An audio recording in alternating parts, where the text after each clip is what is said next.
وہ کہیں بیرون ملک جو تھے وہ کہیں بینک میں کام کر رہے تھے. اسی طرح جنرل اختر عبدالرحمان کے بیٹے جو تھے وہ بھی بیرون ملک تھے, پڑھ رہے تھے, پھر کچھ کام کر رہے تھے. تو ایک تو جب یہ لوگ جو ہیں, جب ان کے بچے یہاں کام کرتے ہیں, جب شہباز شریف صاحب کے بچے کام کرتے تھے یہاں پاکستان میں, کہتے شوگر اور وہ پولٹری کا کام انہوں نے شروع کیا, پھر دودھ کا کام شروع کیا, اس پر انگلیاں اٹھنے لگیں. لیکن وزیر اعظم نے اسپیسیفکلی بچوں کا ذکر تو نہیں کیا, اثاثوں کا اور کاروباروں کا ذکر کیا. کہ جناب یہ تو یہاں پتہ نہیں, اب بھی ہمارے کلاسرا صاحب سٹوری سناتے ہیں, وہ حلہ جو ہے وہ ختم کر دیا جو سرکاری طور پر دودھ فراہم ہوتا تھا. تو بات یہ ہے کہ یہ انگلیاں اٹھتی رہیں گی. اصل بات یہ ہے کہ ٹرانسپیرنٹ ہونا چاہیے جو کام بھی ہو, آپ بیرون ملک کام کریں یا اندرون ملک کام کریں, یہ معلوم ہونا چاہیے سورسز آپ کے کیا ہیں, کس طریقے سے آپ اپنا کام کر رہے ہیں. اور ویسے بھی اب یہ ایک اور بھی بات ہے کہ اگر عاقل بالغ بچے ہیں تو ہمارے افتخار چودھری صاحب جسٹس صاحب جو تھے, جب ارسلان افتخار پر انگلی اٹھی, انہوں نے کہا یہ تو عقل بالغ بیٹا ہے, اور سپریم کورٹ نے اس موقف کو تسلیم بھی کر لیا, جو ریفرنس تھا اس کو کویش کر دیا. بعد میں بھی کوئی کاروائی نہیں ہوئی, کہا کہ بھائی جائی کیا, جس کو شکایت ہے وہ سول کورٹ میں جائے. جنید صاحب سے اب سن لیں ذرا. نہیں, اب ان سے سنتے, میری گزارش ہے, ایک نقطہ آپ نے چھیڑ دیا نا ایسا, جنید صاحب سے تو دوسری کہانی سنی. اس لیے یہ خان صاحب جو کچھ کہہ رہے ہیں یہ الیکشن کمپین کے دوران بھی کہتے رہے, اب بھی کہہ رہے ہیں وزیر اعظم بن کر بھی.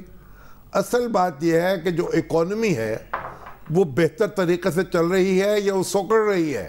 صحیح ہے, سٹاک ایکسچینج سکڑ رہی ہے, لوگوں کے اربوں ڈوب رہے ہیں. تو یہ سرمن جو ہے ان کا کہ کوئی نہیں سنے گا, اور توجہ کریں اکانومی پر. وہ چین کی بات کرتے ہیں وہ کرپشن کے خلاف, توجہ کے لیے کراچی گئے ہیں نا, نہیں توجہ کریں, اکانومی چلائیں, لوگوں کا روزگار لگے, آپ گروتھ ریٹ کو قابو کریں. یہ سارے کام کرنے کے ہیں, پھر لوگ دیکھیں گے ان کی بات پہ کیا اثر ہوگا. چلیں ان سے سنتے ہیں نا جو آج ملے ہیں. ہاں تو پھر ان سے بھی سنیں گے نا. پہلے ابھی تو انہوں نے یہ کہا ہے کہ ان کا تو ہمارے تاجر بھائی جو ہیں ان کا تو سب سے بڑا مطالبہ یہ تھا کہ جب وہ دکاندار جو ہیں, یہ ڈیلر جو ہے کسی پروڈکٹ کے, جب وہ بیچیں گے اشیاء آگے تو کہتے ہیں شناختی کارڈ کی کاپی لینی چاہیے ان کی خریدار سے, جو پرچون میں جا کے بیچے گا. اب وہ دینے کو تیار نہیں ہے شناختی کارڈ, کہتے ہیں لوگ دینے کو تیار نہیں. تو خان صاحب نے کہا ہے ہر قیمت پر ہم وہ شناختی کارڈ لیں گے. اب وہ نیا طریقہ ہوگا بزنس کا, پرانے طریقے نہیں چلیں گے. تو اس لحاظ سے تو انہوں نے ان کا مطالبہ نہیں مانا. اب ان سے بات کرتے ہیں. جی السلام علیکم جنید اسماعیل صاحب, بہت شکریہ آپ نے وقت دیا. آج آپ پرائم منسٹر سے ملے بھی ہیں وقت کی صورت میں بھی. یہ بتائیں کہ کون سے معاملات آپ نے وزیر اعظم صاحب کے سامنے رکھے, کون کون سی شکایات تھیں اور پھر کون کون سی تجاویز تھیں, کیا بات آپ کی مان لی گئی اور کس بات سے انکار کیا گیا؟ دیکھیں یہ ہماری اس وقت کراچی میں ان سے چوتھی میٹنگ تھی. پرائم منسٹر صاحب آئے. صحیح ہے. اور اس چوتھی میٹنگ کے اندر میں ڈفرینٹ سٹیجز پہ جو ان کے اب 9-10 مہینے کی یہ جو طاقت ہو رہی, اور اس میں انہوں نے نیا پاکستان کی جو شامی صاحب کہہ رہے تھے وہ سامنے آئی ہے, اور وہ پرانا پاکستان جو ہے. اب کیونکہ انہوں نے پرانے پاکستان کی جو ٹرینڈ ہمیں سیٹ کر کے پہلے سے جو پچھلے جو ہمارے فوجی حکومت کر کے گئے ہیں, پولیٹیشین حکومت کر کے گئے ہیں, ایف بی آر ان کے ساتھ لگی رہی, 70 سال تک ہمیں یہی بتا رہے ہیں کہ یہی روڈ میپ صحیح ہے. اب خان صاحب آ کے کہتے ہیں وہ روڈ میپ غلط ہے, یہ والا روڈ میپ صحیح ہے اور یہ نیا پاکستان کا روڈ میپ ہے. اب اس سے اس پہ ہم مان بھی لیں اور شفٹ بھی کرنے جائیں تو ایٹ لیسٹ اس میں ہمیں ایک ٹائم درکار ہے. وہ کہتے ہیں 71ویں سال میں اس پہ آپ شفٹ ہو جاؤ, وچ از ویری ڈیفیکلٹ. اور جو ابھی بجٹ دیا ہے وہ ایکچولی ایک 5 سال کا بجٹ ہے, جو 1 سال میں وہ کہہ رہے ہیں اسی سال مکمل کرو. یہ ہم نے کہا ہے کہ اس کو 5 حصوں میں تقسیم کر دیں, نمبر 1.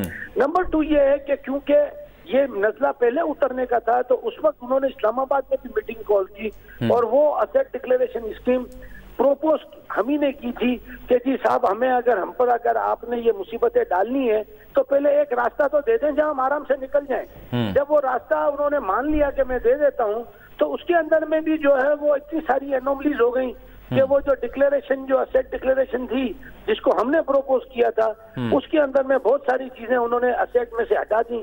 تو ہم نے کہا ووکیبلری تو یہ کہتی ہے کہ جو گولڈ ہے وہ بھی اسیٹ ہے, ویئر ہاؤسنگ مطلب ہمارے پاس جو ویئر ہاؤسنگ میں ہماری پروڈکٹ پڑی ہے, اکاؤنٹ ریسیویبل ہے, ہماری جتنا اسٹاک ہے, یہ سارا بونڈ ہے, بیئرر بونڈ ہے. لیکن وہ اس بات کو نہیں مانے اور انہوں نے کہا کہ نہیں صرف ایسٹ ڈکلیریشن تو کیش ہی انجیکشن ہے. ہم نے کہا فیل ہو جاؤ گے. اس کے بعد جب کچھ دنوں تک دیکھا کہ کوئی چیز آ نہیں رہی ہے تو انہوں نے اس کو ریلیکس کیا, لیکن ریلیکس کرنے کے باوجود بھی یہ ایسی ایسٹ ڈکلیریشن اسکیم تھی جس میں آپ نے 2018 کا جون کا اپنا ریٹرن جو ہے وہ اوپن کرنا تھا اور آپ کو دوبارہ سے ری فائل کرنا تھا اور اس میں یہ ساری چیزیں ڈالنی تھی. یہ میں آپ کو بتا دوں کہ ہر اسٹیپ کے پیچھے کوئی نہ کوئی عجیب سا میکینزم ہے یا اس کے اندر کوئی نہ کوئی ایسی ویریئنس ہے جس کی وجہ سے ایک اس وقت جو نیا پاکستان کے دور میں آپ اتنی ساری رولز اینڈ ریگولیشن ہر آدمی پہ ڈال دو گے. اب اس میں دیکھیں اسمال ٹریڈرز بھی ہے, لارج اسکیل مینوفیکچرر بھی ہے, اسمال اور ایک میڈیم انٹرپرائز بھی ہے. آپ مجھے بتائیں کہ اس طریقے کا جو آج کی تاریخ میں آپ ڈالنے جا رہے ہو اس کے اندر میں کچھ وقت دیجئے, وہ ہم نے ان سے ریکویسٹ کی ہے. ایک بات جنید صاحب یہ فرمائیں کہ ہر پاکستانی کے پاس شناختی کارڈ تو ہے, شناختی علامت تو ہے, دستیاب ہے اس کے پاس شناختی کارڈ, تو کاروبار کرنے کے لیے شناختی کارڈ اگر پیش کرنا کہیں لازم ہے تو اس میں حرج ہی کیا ہے؟ کیوں نہ دکھایا جائے؟ میری بات سنیں, آج انہوں نے کلیئر کٹ جو ہے وہ حفیظ شیخ صاحب نے یہ بات کری کہ جی ہم اس وقت پرائم منسٹر صاحب کی اجازت سے ان کی پریزنس میں یہ ہم آپ کو ڈکلیریشن دیتے ہیں کہ ہم شناختی کارڈ لیں گے, اس کے بغیر ہم آگے نہیں بڑھیں گے. نمبر 1 ہم نے کہا کہ جی ہمارا موقف کیا ہے؟ ہمارا موقف یہ ہے کہ ایک طرف تو آپ نے ہم کو ود ہولڈنگ ایجنٹ بنا دیا ہے, کلیکٹر بھی بنا دیا ہے, تو یہ جو 2100 آدمی جو آپ کے پاس 2300 آدمی ایف ڈی آر میں کام کرتے ہیں, اب آپ نے ہم کو انفورسمنٹ کا بھی ایجنٹ بنا دیا کہ جی شناختی کارڈ بھی ہم وصول کر کے دیں. تو اب ہم تو یہ کہتے ہیں کہ یار جب آپ ووٹ لینے جاتے ہو تو مانگ لو بھائی, کیونکہ ایک چھوٹے لیول پہ آنے میں ایک ٹائم لگے گا.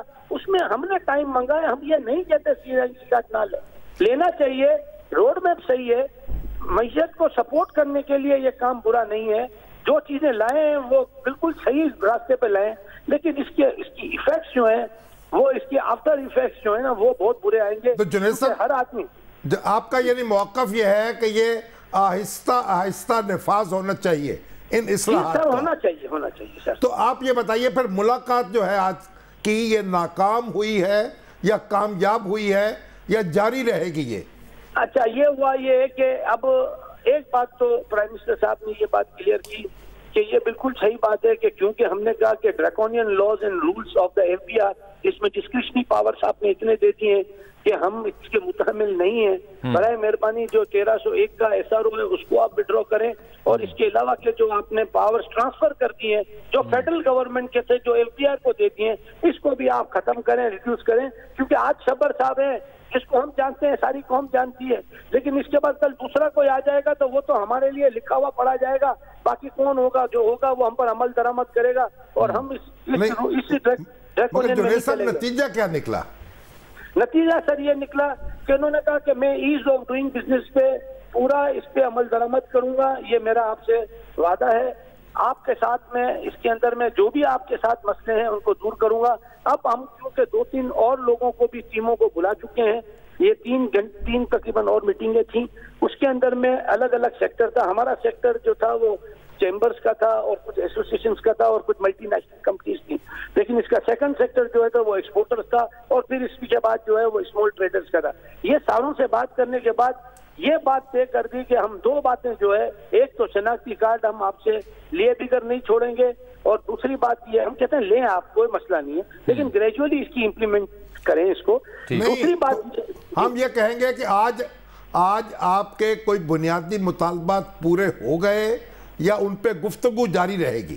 نہیں, جاری رہے گی. ابھی کوئی مطالبہ پورا نہیں کیا ہے, سارا انہوں نے کہا کہ فیصلہ پرائم منسٹر صاحب نے کرنا ہے, حفیظ شیخ صاحب نے کلیئر کر دیا, اور 17% جو ہے وہ میں لوکل جو ٹریڈنگ ہے یا جو بھی اس کے اوپر سیل ٹیکس ہے وہ میں لوں گا, اس کو میں نہیں چھوڑوں گا. ایکسپورٹر کے لیے ایک سافٹ کارنر کی کوشش کی جا رہی ہے کہ اگر وہ 17 سے 5% ہو جائے, یہ ہماری ریکویسٹ ہے, تاکہ کہ ہم ان کے ساتھ ڈی ریل نہ ہو جائیں اور یہ اکنومی کا پہیہ چلتا رہے. سر ٹھیک, بہت شکریہ جناب جنید اسماعیل صاحب. یہ بالکل ایک طرف تو کہتے ہیں, ہمارے اسد عمر صاحب کہتے تھے نا کہ اکانومی ہماری آئی سی یو میں تھی, جی ہم نے اس کو لا کے جنرل وارڈ میں لٹا دیا. اچھا, اب ایک شخص کو فرض کیجئے ان کی بات مان لی جائے کہ اکانومی جو تھی شدید بیمار تھی اور انہوں نے اس کو جنرل وارڈ میں لا کے بٹھا دیا. اب وہ اسے طاقت ایک مریض ہے اس کو طاقتور بنانے کے لیے وہ قورمہ کھلانا چاہتے ہیں, وہ اس کو پلاؤ کھلانا چاہتے ہیں. ان کا خیال ہے کہ جلدی جلدی اس کو مہینے نہیں, ہفتے میں نہیں, ایک دن میں 3 4 دفعہ اگر قورمہ کھلا دیا جائے, چکن روسٹ کھلا دیا جائے تو یہ ایک ہفتے میں پہلوان بن جائے گا. ٹھیک. اب وہ جو ڈاکٹر ہے ان کا کہنا یہ ہے کہ حضور اگر یہ ایکسیسو آپ کھانا اس کو کھلائیں گے یہ پھر آئی سی یو میں پہنچ جائے گا. ٹھیک ہے. اور پھر بیمار ہو جائے گا. پہلے اگر اس کو دل کا عارضہ ہے تو مزید اب اس کو جگر کا اور پیٹ کا عارضہ بھی لاحق ہو جائے گا. صحیح ہے. تو یہ جو معاملہ ہے, اصلاحات جو ہیں, نیت آپ کی کتنی بھی اچھی کیوں نہ ہو, جب اکانومی جو ہے اب گروتھ آپ کی متاثر ہو گئی ہے, انٹرسٹ ریٹ بڑھ گیا ہے, ٹیکس آپ زیادہ سے زیادہ وصول کرنا چاہتے ہیں, اور پھر بے روزگاری بڑھ رہی ہے, ہر جگہ چھانٹیاں ہو رہی ہیں, پھر آپ مجھے بتائیے کہ کہہ رہے ہیں کہ میں چین کی طرح کرپشن ختم کروں گا. بھائی چین تو پہلے ترقی کی, چین نے ترقی کی, پھر اس کے بعد اس طرح کرپشن کے پیچھے پڑا. ٹھیک ہو گیا. آپ نے ترقی کرنے سے پہلے آپ ایک نام نہاد کرپشن کے پیچھے پڑ گئے ہیں. نہ ترقی ہوگی نہ کرپشن ختم ہوگی. چلیں آپ آ جاتے ہیں وزیر اعظم کے دورہ امریکہ کے اوپر بات کرنے کے لیے, اور اس سلسلے میں ہمیں جوائن کیا ہے سابق وزیر خارجہ جناب خورشید محمود قصوری صاحب نے. ان کو زحمت اس لیے شامی صاحب دی کہ یہ معلوم کر لیں کہ بھئی آخر ایسے دوروں کو کیسے فکس کیا جاتا ہے, کیسے ان کا اسکیجول بنایا جاتا ہے, کیونکہ ابہام اور قیاس رائیوں نے جنم لیا. وہ تو دیکھیں جو یہ کو خورشید صاحب السلام علیکم. السلام علیکم سر. جی وعلیکم السلام. گزارش یہ سوال آپ سے جو ہو رہا ہے وہ بڑا دلچسپ ہے کہ یہ یعنی امریکہ کی طرف سے کہا جا رہا ہے کہ ابھی دورہ طے نہیں ہوا, اور پاکستان کی وزارت خارجہ کی طرف سے کہا جا رہا ہے کہ یہ طے ہو چکا ہے لیکن اب اس پر قیاس آرائی نہ کی جائے. تو یہ معاملہ ہے کیا؟ آپ کوئی رہنمائی نہیں کر سکتے اپنی جماعت کی یا اس کے متعلقین کی؟ جی میں تو سابق وزیر خارجہ اپنا کوئی ریاکشن آپ کو دے سکتا ہوں. بھئی آپ تحریک انصاف کے رہنما بھی تو ہے نا. جی میں ایک ادنا کارکن ہوں, رہنما سمجھتا. چلیے پھر ہماری رہنمائی کر دیجئے. ٹھیک ہے. اوکے جی. تو میں یہ کہہ رہا تھا کہ جو میرا تجربہ مجھے بتا رہا ہے, اگلے دن امریکہ میں جو برطانیہ کے سفیر ہیں جی انہوں نے امریکن ایڈمنسٹریشن کے بعد جو کہا ہے, اور وہ 2 سال پہلے کا ہے جو شاید آج بھی لاگو ہوتا ہے, ایک تو پاسبلٹی یہ ہے کہ دائیں ہاتھ کو نہیں پتا کہ بایاں کیا کر رہا ہے جی, اور کیونکہ ایک فنکشنل ایڈمنسٹریشن میں ایسا نہیں ہونا چاہیے. اسٹیٹ ڈپارٹمنٹ, وائٹ ہاؤس اور ایسے معاملات میں کیونکہ پاکستان کے جو تعلقات میں ڈیفنس بھی, پینٹاگن بھی انوالوڈ ہوتا ہے, تو ان کو کافی علم ہونا چاہیے. لیکن آپ نے دیکھا کہ جس حساب سے وہاں سیکرٹریز آف اسٹیٹ بدلے جا رہے ہیں, سیکرٹریز آف ڈیفنس بدلے جا رہے ہیں امریکہ میں, اب ٹریجری سیکرٹری بدلے جا رہے ہیں, 2-4 اور نام اس طرح آ رہے تھے.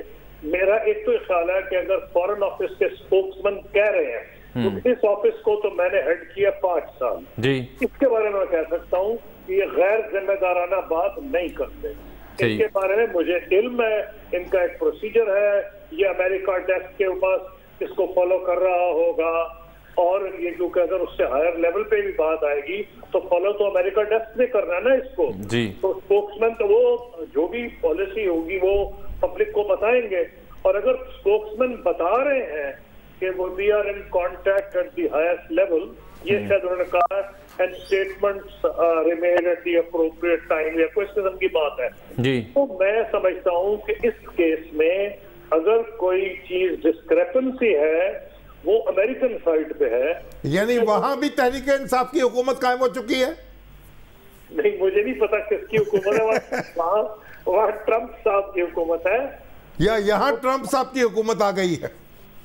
نہیں یہاں تو شاید نہیں آئی, وہاں تو ٹرمپ کی حکومت ہے, اور وہ ٹرمپ صاحب جو ہے وہ یہ کہہ رہے ہیں. لیکن فورن آفس کا جب بیان آیا ہے تو فورن آفس کسی پروسیجر سے گزرتا ہے. میں اس لیے کہہ رہا ہوں کہ مجھے پتا ہے سب کچھ کیسے ہوتا ہے, تو میں نہیں ماننے کو تیار کہ پاکستان کا فورن آفس بغیر, بلکہ پاکستان کا فورن آفس امبیرس ہوا ہوگا